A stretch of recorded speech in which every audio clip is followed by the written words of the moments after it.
Hey everybody, welcome to part 2 of this video series of combining shapes in 3D. And I want to just show you like a little experiment. It's not really an experiment, but just a little way you can sort of get ahead of the game. If you go into Photoshop with references of your object, you can take just screenshots of different primitives and you can kind of figure out some of your topology before you ever even start to mess with anything. So what I'm going to do here is I'm going to go ahead and just drop the opacity on one of my layers. This is the cylinder layer, and then I'm going to actually make a copy of this because I like to keep the original just in case, or at least a copy of the original. And what I'll do is I'll start just manipulating this and seeing where this thing fits in. I'm on the wrong layer. There we go. Alright, so I'm going to go ahead and just hold Alt. I hit Control T to transform if you're not familiar with Photoshop. And what I'm trying to do is just basically get this little primitive here so it fits nicely within this section here. That looks pretty good. Especially, so like what I'm looking for is when you get to kind of where the straight part cuts off right here, this is going to be basically the midpoint. It's like the tangent. So I'm making sure that that hits right there. And then I can take this original copy and I'll just hold Alt and drag and bring that over here. And so I know this is going to be kind of somewhere in here.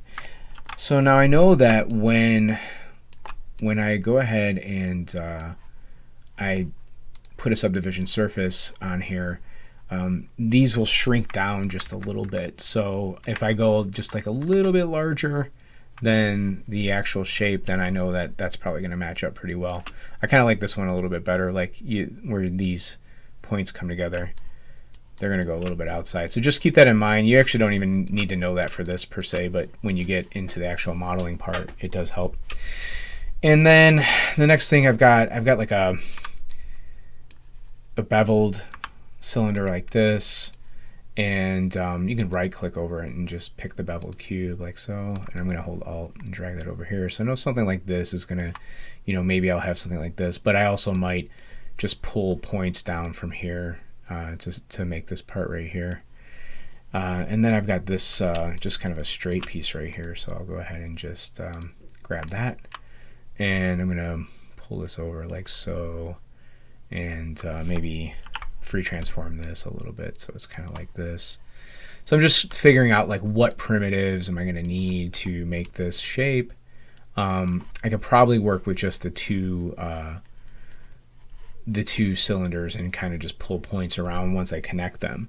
But I just wanted to basically fill out the shape here so that I could show you kind of another exercise that you can do. And that is basically like sketching out what your topology is going to look like. So the way we're going to break this down, let me go ahead and just hide some of these. So the way we're going to break this down is that I'm going to choose kind of like the largest shape first, which I think is basically this side and this, kind of cylinder cut, and there's sort of a cube shape in the middle of it that protrudes out. That's going to be like my first thing. And when we get to this side, we'll have this bottom cylinder will be duplicated over here, and then we'll have some kind of like beveled cube shape that comes off the top. We could just probably pull from this and pull it up, and then we'll just have a cylinder here and a cylinder here that will combine. And this is a separate piece because it's made out of a different material, which means we know it's a separate piece. And so we'll go ahead and just like look at how could we draw this out. Okay, so we know that we have we're gonna have let me see. I picked up a regular pen instead of my Wacom pen that was sitting right next to it. Sorry. I'm like, why is my pen not working? Okay, now we got it. All right, so let's just make this red and make that a little bit smaller. So we know that we're going to have, we're going to need nice and equal segments. We'll probably take this point here and pull it out to here. So this thing comes out like so. and then these would be the segments that we would go around, just around this circle. Like so. We're gonna need a holding edge, and it's kind of funny how this model, or this this camera actually has almost like this holding edge to kind of give us a guide right there. And let's go ahead and take this cube, and actually I think it's this one, this square, and lower the opacity a little bit so we can see through it. And we'll need to do that with the beveled one as well. That would be this one. There we go. Okay, so if we're drawing over here, we're going to need an edge that comes like that, and we'll need an edge that comes like that, and an edge that comes like that. That's our 3 points to make this turn. Kind of like that. And then we get over here. This is an edge that can terminate, so we can basically terminate out and then go down like so. So we can, if you can figure this out by just drawing, then you'll be able to model it once you get the tools down. If you hold shift, you can go straight down all the way.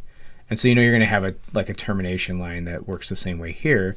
And then this is going to be the same here. So we're going to have something like this. So we can go ahead and just kind of go around the corner there like so. And that's going to be our holding edge. All right, so that's how that's going to look. And then when we get down here, you know, you may decide that you need, you know, something like that. Or I typically like to always have a center, and then if I need more around it, then I'll do like 2 more. So that actually comes out to be 4. If you're doing like a bevel, you have to put 4 in, and it'll give you basically like 5 separations like that. Okay, so we've got all that, and then of course this is going to come around and come over to here, and for here I'm just going to actually hold shift and just tap to go around this. It'll be a little bit neater. And then we'll just hold shift and go up like that. So now we can figure out like what's our topology. We know we're going to need a line going across the middle here, at least, because we want to make sure that we're getting our 180 degree curve in between this part here, because it's going to be straight. And for right now, I'm not cutting all the holes in for like this part that swings out that has like this little hinge in there. I'm just kind of making the basic shape, because otherwise it'll take too long to do the tutorial. But yeah, that could be done. Like I said, I might do that later. So we know we're going to need a fence around here, and we can work that fence all the way up into here, and that's going to kind of go like this towards the center. Okay, something like that. Just imagine it being nice and neat. All right, so we go here. Here we could probably go down to this one right here, and then from here, what I would do is I'd probably go from here up to here, maybe like that, because these should be basically, they should come together nicely. Here I'd probably go, let's see how this works here. This is where I get into, I'm not quite sure exactly how these will work out, so maybe I'll make a second layer here, and I could say, okay, that'll work there. We can put a line here and bring that up to there. We can go here to here like so. We can have a line in here, which you see like we kind of have one right there, and then we can come out to here, something like that. And then here we go like that, something like that. Now here we have an n-gon, so we'll have to get that taken care of. And let's see here, this will work like so, and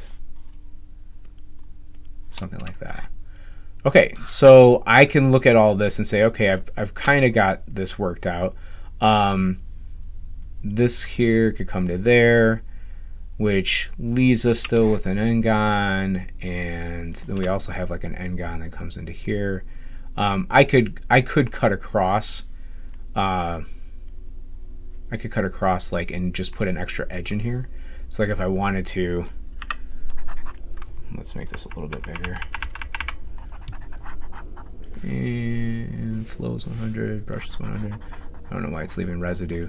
This is like a Photoshop seems to, I don't know if it's the way it's interacting with the Wacom pen, but you can see like it doesn't erase it all the way even if I'm at 100%. Okay, so like let's say we can have an extra one in here, and we can do something like this where we can bring one down into, let's say, we could just probably come right up to that. I don't know. We'll see. This is the area where I'll have to work with it and see what I can figure out. If I go that way, so we're still leaving an n-gon here. So this way here, I'll have to figure out. I didn't put that line in there. I didn't put that line in there. But if I wanted to, I know I can do. I'd already seen a solution when I was first looking at this, where I can basically just, kind of go across here, because that'll be 1, 2, 3, 4. No, that would be 5, 2. But then you can go from here to there, and then that would split that. So this would be 4 sides. That would be 4 sides. That would be 4 sides, and then we wouldn't need this one right here. And we can actually bring that one right to there. And so then, yeah, that would be a solution. I'd already seen it, but I was trying to see if there was a better solution. So anyway, this, if I can look at this and basically get this all worked out, and then you would average out these verts in the middle so it would look nice and balanced. But if I can look at this like this and break this down, I can figure out like what is my topology going to look like on this side before I ever jump into actually modeling anything. So I know this might seem like a little boring task, but sometimes when you're trying to do this stuff in 3D, it's like maybe your like brain sort of overloads a little bit, and this will actually help you to kind of negate that. It's just sort of breaking it down and doing it in 2D first, just with orthographic views. So, okay, I will keep this in mind as I'm working on the next part, but I just wanted to show that because this is actually kind of something that will help a lot of people to make their models better. If you want to make the spacing more even, just last thing, like if you're thinking, oh, well, but I don't want these big huge polys in the middle, it's easy enough to just basically come across like that. And then we can go ahead and come across here. Obviously this will come eventually all the way through here, something like that. And then we'll have to figure out what to do with this right here. So let's see here. We have quad. This is still an n-gon. This is still an n-gon. So I don't think I saw that. But some of these things I'll figure out as I'm going along. But that's okay. So actually, now that I think about this, if you go from here to here and you erase that, then you have quads. That's technically a quad. But I'm not worried about being perfectly on this right away. I just want to get it close, get an idea. Okay. All right. Hope that helps for those who are struggling with getting topology. This is just a way to kind of look at it in 2D. Thanks for watching. Bye.